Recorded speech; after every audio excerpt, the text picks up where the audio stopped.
Chapter 7. "Hello, Mrs. Betts," Sharon said politely when we walked in. Mom had just taken off her coat. Twinkledoon was wrapped around her neck like a scarf. I wanted to ask Mom about Specs, but knew that if she hadn't sold him, she'd be really freaked out. "Hello, Sharon," Mom said. "What a pretty cat," Sharon said. "Who gave her a nice pell?" "How's your pet today?" Dad sauntered over. He patted the sleeve of Sharon's coat. "Well fed, I see." "Good afternoon, Mr. Betts," Sharon said, refusing the bait. "I've got to do a few chores, feed the fish and stuff," I explained. "I hope you don't mind." "No. I actually had to feed some insects to the reptiles, but I figure I'd do that after she left to spare her the sight and myself her sarcasm." Sharon held open the top of the aquarium while I sprinkled in the food. One of our few customers, Mr. Prescott, from the car rental agency, came in. He has about 20 cats that he keeps at work with him. He comes in once a month to stock up on supplies. He's one of the people who used to live in the apartments before they burned down. A loyal customer, Mom says. We moved on to the next aquarium, and again Sharon helped me. "So, you got out of school today. Lucky you." I tried to strike up a conversation. "Yeah, my mom won her finals, and she has to stay in North Carolina for the whole tournament." "Oh, so my dad said I could stay home," she sighed. "And what?" I really didn't want to come back if that awful substitute was there. Felty was back, and she promised we'd never have him again. Really? I stirred the water around in the tank and checked the filter. "Anyway, you didn't miss much. Felty brought in some masks she bought in Africa last summer. Then she went on about some dance she saw there and even showed us how it went." "That's pretty scary." It was. She moved her arms around like this and chanted "Bula, bula." And the scariest thing is that one of the masks looks just like her face. That got a smile. "Aaron, thank you for putting that awful note in your pocket. I don't even want to know what it said." "Hand me the food, please." I was glad that she knew I didn't write it. The door chimed. A woman wearing a long black coat and dark glasses came in. She took a quick look around the store and then walked out. I thought about the missing pets. If they were being stolen, I should consider everyone a suspect. "You're lucky," Sharon said. "Why? You get to be with your parents all the time." I glanced at the cash register. My dad and Mr. Prescott were leaning over Dad's crossword puzzle, arguing over who played Mammy in Gone with the Wind. My mom stood with Twinkledoon in front of the mynah bird, trying to teach it etiquette. "Now, Toddy," she instructed in a high-pitched voice, "say hello to your friend the cat." "How do you do, Twinkledoon?" "How do you do?" When Toddy stayed mute, she shook her finger at him. "You're a very bad boy." "I guess," I said to Sharon. We went to the back room. I hoped the rats or whatever it was wouldn't start making the strange scratching, scraping noises again. I had looked all over the room for the source of the sound, but I hadn't turned up anything, not even an escaped Ronald Reagan, as I'd hoped.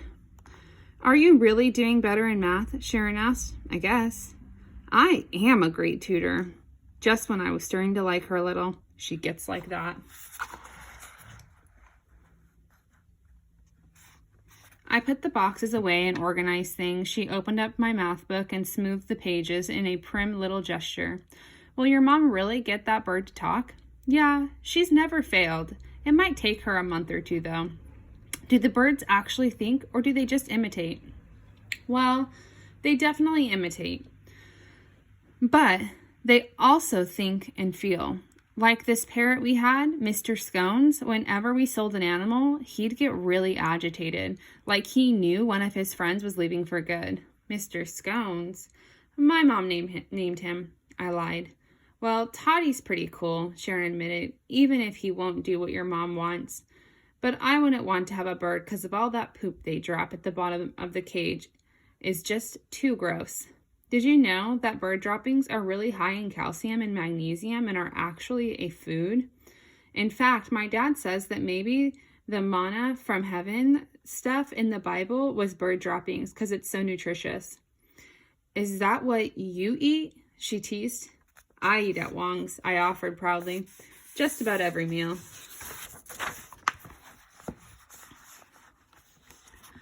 She shrugged. I eat at a great big table with my dad, like one of those old movies.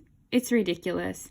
If my mom's home, it's cool because she got lots of good golf stories and she's really funny. She does impersonations.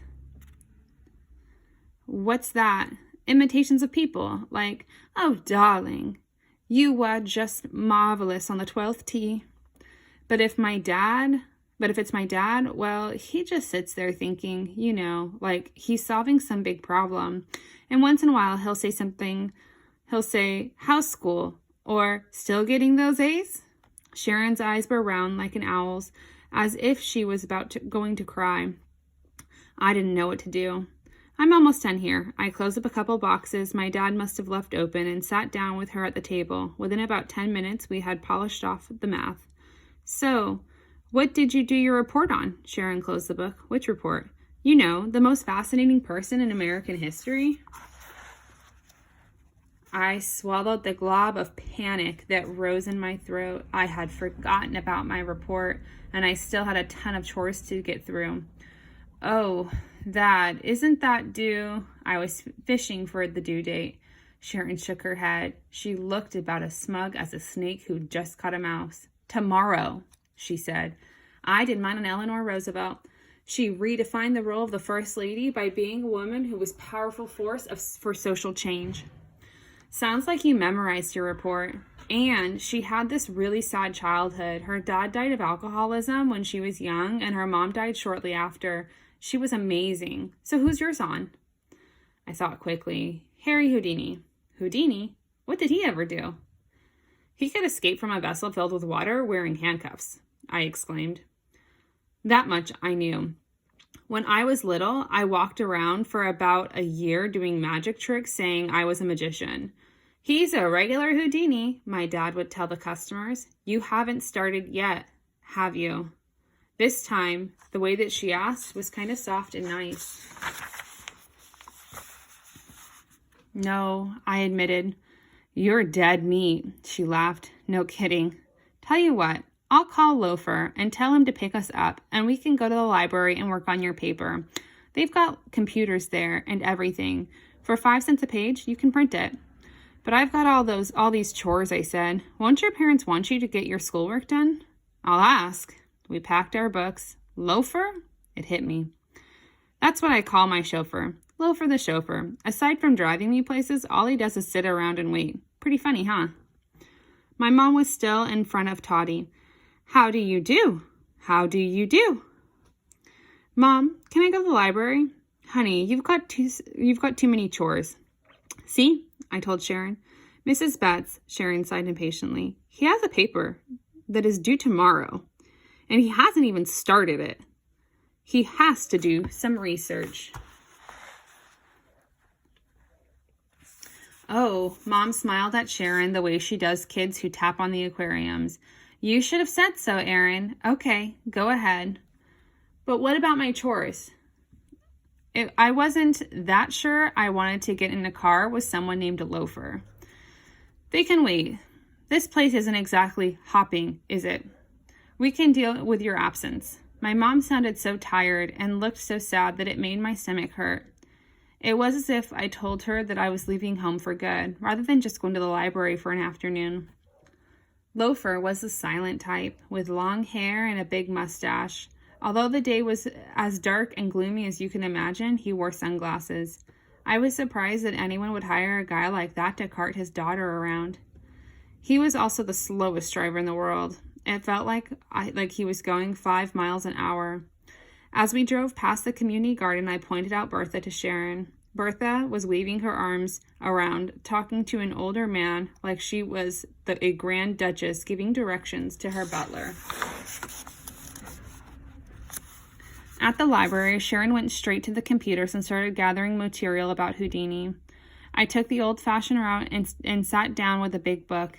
There were all kinds of cool pictures of Houdini, locked into one life-threatening pose or another, the pictures of him with his wife on his world travels.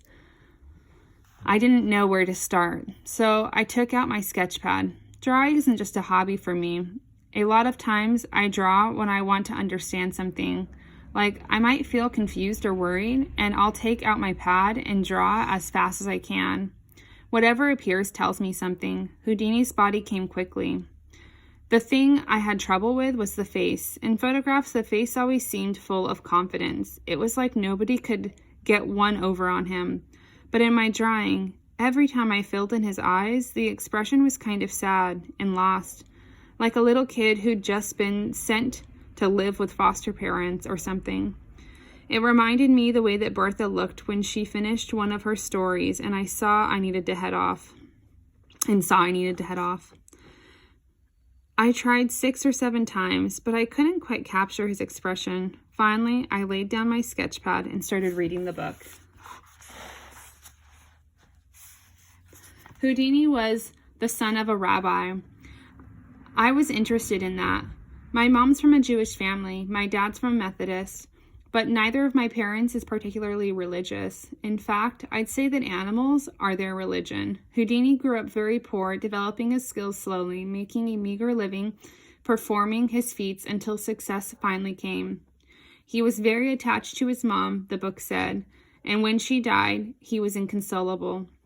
Houdini died of appendicitis after an overly exuberant fan punched him in the stomach before he had time to tense his muscles to protect himself. I looked back at my sketch of him and then figured something out. Houdini was a master of illusion, of appearances.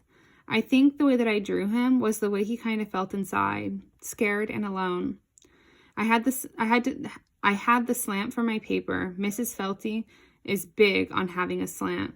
She says you can't write the facts. You have to have something else to layer over it, like a theme. I'd write about the differences between his outside self and his inside self.